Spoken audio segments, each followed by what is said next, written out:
I am here with Heather Baker. Heather, welcome to the podcast. Thank you so much for having me. So, the reason I wanted to have you on is I found out you are doing research in the field of singing and gesturing, which immediately caught my interest. What led you to want to pursue this? Oh.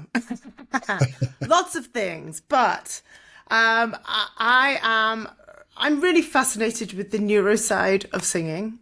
I love the way the mind works. I love the way we learn. I love all that sort of thing. And then I attended a lecture once with Heidi Moss. Fantastic. Brilliant. Pedagogue, brilliant woman. And she just kind of casually mentioned, oh yeah, the part of the brain responsible for gesturing right next to the part of the brain responsible for vocalization. And so some people think there might be a link there. And I was like, oh, interesting. Now, there are certain gestures that I use in my teaching on a regular basis. And I know a lot of other teachers use gestures on a regular basis, but there's very little in the way of kind of research that suggests, well, first of all, that it works, it does anything. And second of all, why it works and what is the reasoning behind it. And so that kind of piqued my interest. And so I started doing a little bit of research, reading around the topic. There's, like I say, very little research already out there, specifically on gesturing and singing. So I had to look a bit further afield and look into the neuro side of things, to look into other explanations of why gestures might help the voice. The neuro side of things is fascinating. And I think there is something there. There's an awful lot of research, not an awful lot, a little bit of research in the field of speech in particular, and how gestures can affect our tonality in speech. That we can kind of draw on and maybe kind of take a little bit of inspiration from. But then there is also research that suggests that, gestures can be beneficial to singers even when we just see them. So when you look into the fields of like conductors, conducting is mostly a gestural medium. So they will gesture things, and there have been studies that show what impact that can have on the singers in their choir. So I'll give you some examples. So for example, there was a study done by, I want to say Platt et al. I'll check these and I could give you where they were using gestures to see how it would affect the breathing of the singers in the choir. And what they found was when the conductor gestured outwards before the phrase started, the singers all took an abdominal breath in. And when they gestured inwards, the singers all took a more clavicular breath in. So there is some link there to kind of saying, okay, well, they're not copying exactly what the conductor is doing because they're not copying the gesture, but that gesture in of itself is eliciting a response in their body. Again, if we go back to the neuro side of things, we could possibly explain that through the theory of mirror neurons. So when you see something, it can elicit a similar response as when you actually do it. So there's reasons why doing a gesture might have a neuro link, and there's also reasons why observing a gesture might have a neuro link. And then there's also kind of physical reasons. So depending on how vigorously you are gesturing, the upper limb movement can affect rib movement, which can affect lung volume, which can affect subglottal pressure. So there may well also be a physical reason why performing a gesture might affect the voice. So there's a lot of aspect that I find fascinating. And then there's also just learning in general. When you're learning a skill, I'd previously done research on kind of learning theories, I suppose, and how we learn, and particularly how we might best learn to sing. And I guess the umbrella kind of theme that and conclusion I came to really was the more modalities you involve when you're learning something, the better. So rather than thinking of people as visual learners, for example, or auditory learners, if we think of everybody as multimodal learners, we will best serve more people. So the minute we start to introduce gestures into singing, we're increasing the modality of how we're learning something. So now not only are we targeting the auditory of how kind of hearing the music, but we're also starting to bring in a kinesthetic and potentially visual element into the learning. So there's so many kind of explanations as to why gestures might be beneficial for singing, but there's very little research that says that they definitely do. And so that's why I was like, right, this is something I've got to look into. And that's often the problem with voice is we're delving, and I love this, we're starting to bring other disciplines in and other fields of knowledge into voice. But voice research is woefully underfunded. There's not a lot of money in it. Yes. I mean, if somebody's there is no money in it. Yes. If someone's going to discover the cure to, say, balding, there's a lot of money in that. Yeah. But not so much the voice. So we often have to, by trial and error, bring these different fields of knowledge in and just work through them. So I love that you are doing research, but, and we had talked about this before, we can't let the lack of research stop us from trying. No, and this is the other reason why. Like, the minute you start to dabble in academia, and there is a movement out there of voice teachers going, well, I teach evidence-based pedagogy, or kind of research-informed pedagogy in singing. And realistically, if you are only sticking to the things that have been thoroughly researched, you are restricting your teaching so significantly that you are really going to kind of, spite your face, because not everything has been investigated. And, there is an awful lot of evidence that is just, coming from our own experience, experiential evidence that should not be overlooked. This is a debate I have quite a lot with academics, to be honest with you. I have a love-hate relationship with academia. I love learning. I love, the idea of pushing yourself to find out new things, to research areas that you don't know about already. But I do come up against certain kind of attitudes that I'm like, maybe not. But at the same time, I'm like, okay, so if there's a gap there in the research, let's see if we can begin to fill it. Let's see if we can begin to kind of test something out and prove whether this thing that we see working in the voice studio has some kind of empirical data that can be used to prove to the rest of the world that, okay, this is valuable to you. Yeah, I've made the joke that the academics can be a little elitist, and the on-the-ground commercial voice teachers can be a little full of shit. And it's... However, I think that those of us on the ground and we at times play fast and loose with the known science, etc. But there's also what results are we getting and why are we getting those results? And I think that has to be looked at, and we kind of have to ignore, okay, maybe their explanation is not properly researched, or maybe a little fuzzy, or maybe even a little wrong, but what they're doing is working.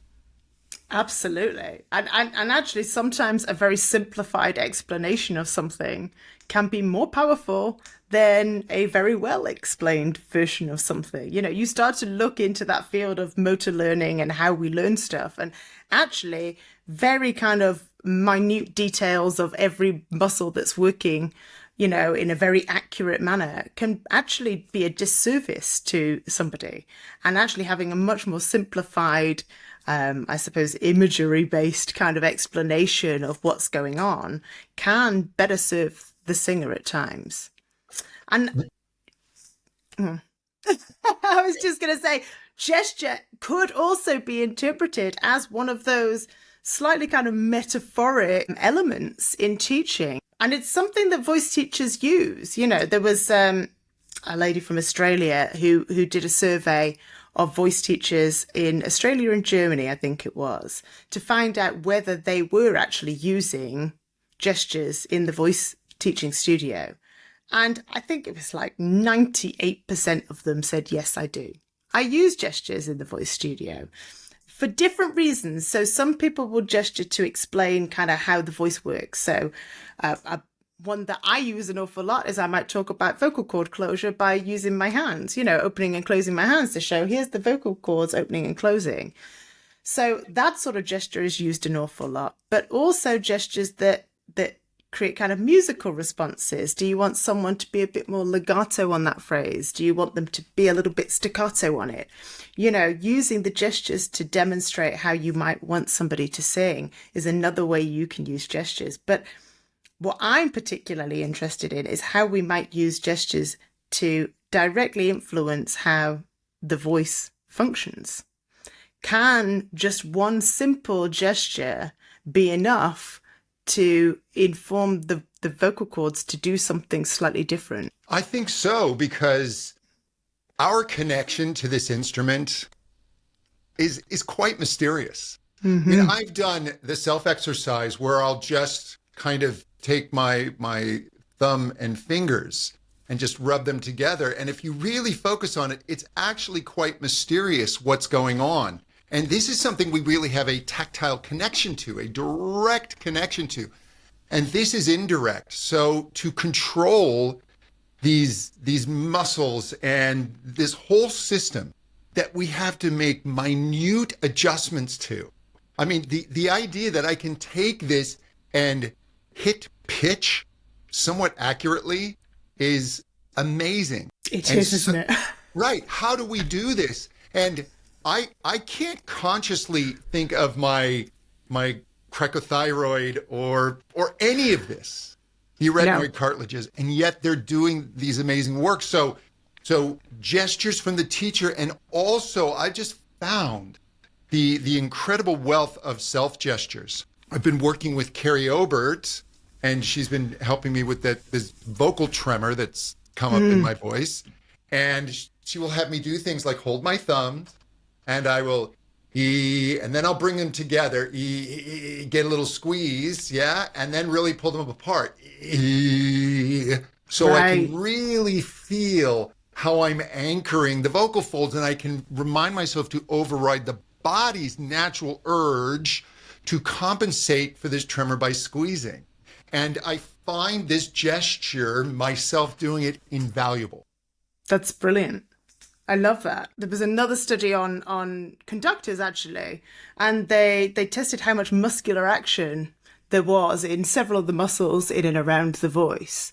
And they saw that as soon as the conductor did like a fisted gesture, immediately there was more muscular tension in the voice than if they did something with an open palm.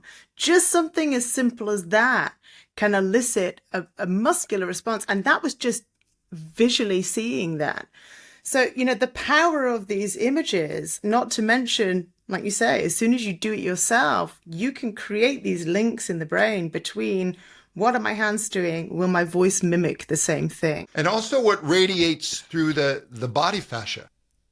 And so if we tense, this tension is going to, because as somebody said recently, we are not parts, we are distinctions. And so this idea of, okay, my cricothyroid muscle is going to lengthen the vocal folds and give me a higher pitch. That's part of the story. This is more complex. Even with all the research, we don't fully understand everything. No. And so we have to go by results here. And we can see that it makes sense. If I tense my fists, this can radiate to the voice. This will also kick in emotional responses, possibly of anger, of tension, of fight or flight. And that is going to show up in the voice in some way. Whereas something, as you said, open, I'm going to think about breathing more. I'm going to think about expanding my energy. I'm going to think more about, not even think, I will naturally begin to release more. I think this is incredibly important. Absolutely. It is that, children's song, knee bones connect to the thigh bone. It's that, we are all connected. So yeah. And we often say that, if you see someone stood there in front of you and they are clenching their toes, you're like, that's going to feed right the way up into their voice immediately. It's not, you can't isolate that. And so, yeah, as soon as we start to gesture in a similar way, but we can use that to an advantage. You know, if we've got a singer who doesn't have enough chord closure, so there's not enough muscular action going on, we can elicit more muscular action by encouraging that posture, encouraging the fists to clench, to toes to clench, to encourage a little bit more muscularity, and vice versa. You know, if we know we've got someone who is, you know, generally using more muscularity than is kind of comfortable, then we can create slightly more open palmed gestures that are going to help them to release some of that tension. I love that, because very often as we study the voice and we start to realize, hey, I don't want tension in my voice, but then we start to over relax. And, you know, a voice without tension, singing without tension, I say, is silence, right? You have to have activation of muscles. A guitar string with no tension in it doesn't make a particularly nice sound. Right. It makes a very relaxed string. Yeah. And so I love that. And, you know, I had never thought of that, of having someone clench their fists, you know, when I'm trying to get a little more resistance, a little more energy in the voice. But that's absolutely brilliant. I think that's why it's important to really examine and research these things. That's it. And it's about being creative as well, and just kind of figuring out, well, what are they doing that I want to kind of tip the balance in another direction, and what can I link to that? Because a lot of what you know, in the research I've been doing, the reading that I've done, a lot of the themes that just keep coming back is not just that gestures are useful, but that the selection of gesture is important. So, for example, in one study, they looked at two different types of gesture. So they had one kind of circular arm gesture they were using and a pointy gesture. And they found that when they used the pointy gesture, the singer's pitch improved. So this was helpful for pitching. Whereas when they did the circular gesture, their pitching got worse. So they got less accurate on the pitching when they did this. So the choice of gesture that you're using can very much make or break what it is that you're trying to achieve with the students. So it's not just about just use a gesture. It's about experimenting to find the gesture that elicits the response that you're hoping to get. I would think that gestures we use in speech would be very informative. Because if I'm talking about an abstract concept, I'm going to wave my hands a little more. If I'm making a specific point, I am going to point. Right. And that's where that kind of neuro coupling stems from, you know, where right from the beginning, when babies start vocalizing, it's often coupled with a gesture. So they will often move their arms along with the vocalizations they are making in those very early days. And so there is some thought that coupling occurs very early on.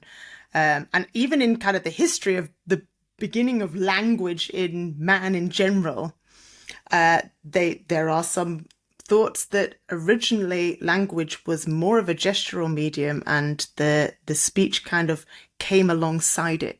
So it's something that we feel like has been coupled for a long, long, long time. And perhaps we're kind of underutilizing that link. Heather, how can people find out more about you? Oh, well, you can come visit my website. So I am thesingingteacher.biz, like showbiz, it's me. Or you can find me on pretty much every social media platform. I'm out there. Just have a little look for Heather Baker or The Singing Teacher, I often go by. And reach out to me. I'd love to hear from you. Heather, thank you so much for joining us. You're so welcome. Thanks for having me.